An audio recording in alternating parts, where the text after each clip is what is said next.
merasa sudah belajar ini itu, merasa punya jabatan, tapi kok hidup saya kok malah utang makin nambah gitu loh.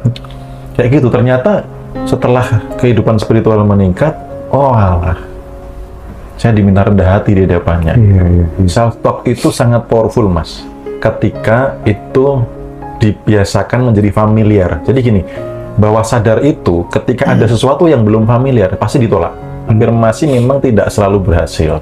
Karena tadi salah satunya adalah penolakan dari bawah sadar, belief system lama.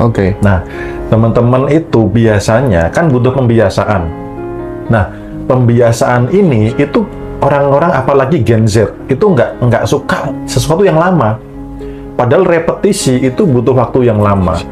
Repetisi butuh effort yang luar biasa untuk afirmasi ini kan. Nggak mungkin Mas afirmasi sekali langsung jadi, langsung terjadi. Kalau iya, dunia indah banget.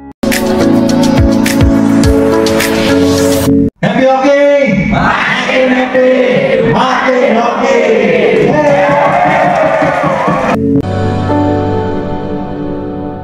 Bagaimana sebagai seorang coach yang memfasilitasi kelas Happy Hoki, terus kemudian melihat ada peserta yang mengalami keajaiban seperti itu, apa yang dirasakan Om Bimo? Iya, pastinya sebuah syukur ya Mas ya, karena kan saya membuat komunitas Happy Hoki ini benar-benar ada goals besar, termasuk Bu Iko tadi yang batin pengen ngopi bareng akhirnya tersampaikan. Padahal saya mau ketemu dengan Pak Hengki di hotel itu. Mereka sedang sarapan. Jadi pas ngeliat saya tuh kan lihat penampakan lu gitu kan. Karena mereka kaget kok tiba-tiba saya di situ gitu kan. Mereka baru batin seandainya bisa ngopi sama Simo ya gitu. Kayaknya sibuk ini, kayaknya semalam kelelahan dan sebagainya. Ternyata saya sudah di sana gitu. Nah, karena habis semalam ada acara meditasi bareng itu kan ada yang konsultasi sampai jam 1 malam Mas. Jadi jam 3 baru sampai rumah, jam 10 saya sudah ketemu dengan yang dari Jakarta juga karena mau konsultasi gitu. Jadi ya sudah dah semuanya. Nah pas mau konsultasi ketemu Bu Ika gitu. Nah, dan sangat bersyukur sekali artinya sama seperti akhirnya nular ke Bu Ika, dia tidak ingin hidupnya sia-sia. Jadi apalah arti hidup kalau hidup nggak bermanfaat buat orang lain. Itu yang saya sharekan ke teman-teman, dan saya bersyukur ketika sinar kebenaran itu diterima Mas itu, dan itu menyebar karena nasihat guru saya bilang teruskan Mas Simo, jangan berhenti memberikan sinar kebenaran. Dan yang membuat saya kuat dari beliau adalah hanya orang benar yang akan terima sinar kebenaran. Jadi misalkan sinar itu tidak diterima, tidak apa-apa. Suatu saat dia dalam tanda kutip benar, itu dia akan terima itu kok. Dan ketika orang itu ikut menyebarkan sinar kebenaran itu dampaknya luar biasa. Kalau di dalam Muslim ada barang siapa mengajak orang lain dalam hal kebaikan, ketika kebaikan itu dilakukan, dia mendapatkan pahala yang sama dengan orang yang melakukan, padahal dia hanya mengajak kan gitu loh. Nah itu kan artinya kalau sinar itu terpancarkan ke banyak orang, dan banyak orang yang melakukan, bahkan mengajak orang lain juga untuk berbagi kabar kebaikan dan sebagainya, itu menurut saya pahala yang berlipat-lipat, syukur yang luar biasa. Dan menariknya lagi, sebelumnya beliau sudah mengikuti training-training yang luar biasa ya? Iya, jadi waktu di Jakarta itu saya kaget Mas itu. Jujur aja, saya itu alumninya Anthony Robbins, alumninya Robert Kiyosaki, itu saya sampai, gitu kan. Ini Bimo siapanya Anthony Robbins gitu. Makanya suaminya kan sampai siapa sih Bimo, dicek di Google dan sebagainya gitu. Kok sebegitu excited ini, sebegitu happy ini, perubahan tadi yang beliau sampaikan sendiri setelah ikut offline dari Jogja sampai nostalgia di tempat dimana dulu waktu masih mudanya bersama suaminya itu, sampai cerita sedih lah kemesraannya dan sebagainya, itu menjadi suaminya makin penasaran siapa sih Bimo gitu. Bukankah itu semua materi sudah semua orang materi pada umumnya sama dalam artian membawa kebaikan, tapi memang vibrasi itu kadang ya itulah namanya kehidupan ini serba misteri ya Mas ya. Bisa jadi bukan berarti saya lebih baik dari yang lainnya, enggak sama sekali ya. Seperti kadang Tuhan tuh mau pakai si A untuk si B, kadang dia pakai C untuk si D. Jadi tidak ada lagi yang berarti dengan seperti ini materi Happy Hoki lebih baik daripada Anthony Robbins, enggak juga gitu. Jadi memang ya itu sebuah mekanisme semesta yang luar biasa. Oke. Nah Om, kemarin katanya kan habis meditasi bulan ya? Itu maksudnya nyembah bulan atau gimana? Iya, meditasi bulan purnama itu meditasi sebenarnya bulan purnama. kemarin itu kita bareng-bareng di Jogja, ada sekitar 70-an orang yang offline. Kalau sama yang online tuh hampir 200 orang.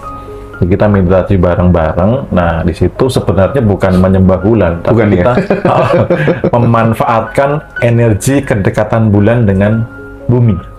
Jadi itu energinya sedang ada energi juga di situ yang kita bisa manfaatkan untuk meditasi. Nah, gitu.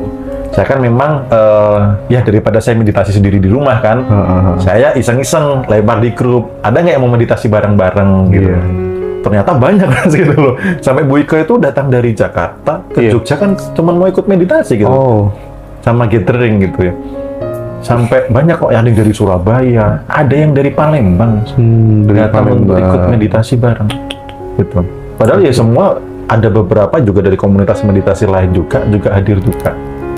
Gitu, dan saya yang membuat syukur lagi adalah setelah meditasi kan saya share persilahkan untuk testimoni. Ada salah satu ibu yang testimoni bahwa beliau dengan meditasi itu akhirnya egonya dirontokkan, Mas. Selama ini dia mau kontrol semua kehidupannya tanpa melibatkannya. Akhirnya setelah selesai meditasi sampai nangis testimoninya gitu. Saya kok sombong ya di hadapannya gitu. Di momen itu dia rontok dan akhirnya iya ya, masalahku sebenarnya nggak harus aku yang menyelesaikan semuanya gitu loh. Ada bagian Tuhan juga yang ikut serta menyelesaikan. Itu yang pertama. Yang kedua, ada yang akhirnya pede bahwa setiap pribadi Anda itu sakti sebenarnya, dalam tanda kutip. Saya berikan contoh, Anda pernah berhasil mencetak diri yang negatif. Misalkan contoh, saya tuh orangnya pelupa, jadi pelupa beneran kan? Saya tuh orangnya kalau minum kopi kembung, jadi terjadi beneran kan? Benar. Nah, itu artinya Anda sebenarnya juga sakti dan bisa berhasil mencetak yang positif. Karena rumusnya sama gitu loh. Rumus vibrasinya sama, rumus benang merahnya sama untuk mencipta itu. Tinggal mengambil keputusan, mau di negatifnya saja, yang terus dicetak, atau yang positifnya. Nah, akhirnya semalam itu kan ada satu poin bahwa goalsnya membawa bahwa kita tuh sebenarnya besar, infinity. Jadi goals meditasi itu untuk setiap personal memahami bahwa saya itu infinity. Hanya kita kalah dengan Sang Maha Besar. Jadi kita tuh sangat besar, satu level di bawah Sang Maha Besar. Gitu. Iya. Itu yang membuat akhirnya, iya ya, berarti permasalahanku ini kecil banget gitu. Karena di titik itu untuk dilanjutkan untuk mencipta itu luar biasa. Karena sudah sangat besar, sampai bumi itu nggak kelihatan, Mas. Beberapa testimoni itu mereka tuh sampai saya tuh sebelah kanan saya nggak tahu sebelah mana saya. Batas kiri saya, batas atas bawah, itu nggak tahu. Siang dan malam nggak tahu di mana. Jadi kan goalsnya melampaui diri, ruang, dan waktu. Karena ketika sudah melampaui itu, mencipta lebih mudah. Kalau masih berkutat di diri, oh saya itu orangnya begini, saya cuma lulusan SD, saya latar belakangnya begini, itu akhirnya mencipta hal yang besar di masa depan kesulitan. Karena terbatas itu.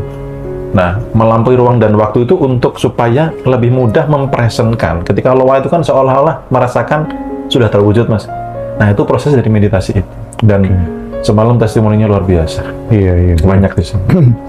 Jadi memang kadang orang dengan mengandalkan kekuatan pikiran aja, kekuatan vibrasi aja, kadang yang muncul itu kadang ego. Ego. Kita melupakan ya langsung kehidupan gitu. Betul. Dan itu di satu titik kadang kita merasa nggak nyaman kayak gitu. Oh iya gitu kan, banyak teman-teman yang mulai ngalami hal-hal kayak gitu kan ya. Iya. Nah, kemudian saya ingin konfirmasi aja. Kenapa banyak ya teman-teman kita yang sudah belajar kekuatan pikiran, tapi ternyata dia sudah ya pasang target ini bakal terjadi dalam kehidupan saya. Dia sampai nyerah, sampai putus asa, nggak sampai goal yang diinginkan tuh nggak terjadi gitu. Itu menurut Om Bimo ya, dari perspektif resolusi pandangnya Om Bimo, itu faktor penyebabnya apa Om? Iya.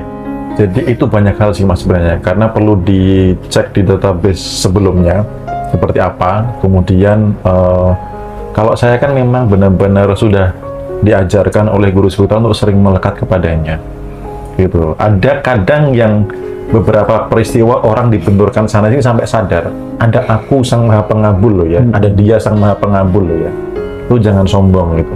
Karena memang ada orang-orang pilihan yang itu dalam tanda kutip ya, itu memang harus dijagai untuk tetap melekat padanya, sehingga dia tidak diizinkan hanya dengan mengandalkan kekuatan pribadi, entah itu pikiran, entah itu vibrasi, entah itu keahlian dari sekolah di mana dan sebagainya, supaya oh iya semua terjadi karenanya, supaya tidak jatuh di dalam kesombongan.